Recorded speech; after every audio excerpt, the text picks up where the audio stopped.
We are here with LiTime. In this video, we're checking out the 48 volt, 350 watt pure sine wave inverter solar charger. A solar inverter charger combines three essential components into one: the MPPT, pure sine wave inverter, and the LFP battery charger.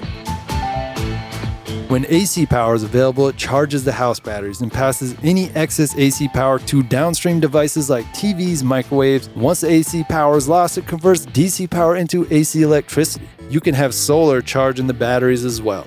So LiTime Solar Charger features integrative LFP battery management function and delivers pure sine wave, which is going to be safe for all of your devices.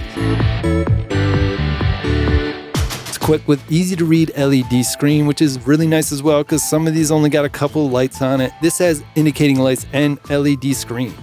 This supports RS-485 communications, which is really great. This enables effortless monitoring your battery input. This is a comprehensive solution. Output information, alarms, air status, charging mode, output mode, and enhancing user experience and efficiency. The MPPT maximizes the efficiency of solar energy input, ensuring optimal charging to your batteries. Pure sine wave inverter delivers clean, stable AC power like what you have in your home, making it ideal for sensitive electronics. The lithium battery charger ensures efficient and safe charging for modern LFP batteries and other lithium batteries. This all-in-one solution simplifies solar power systems, providing seamless energy management.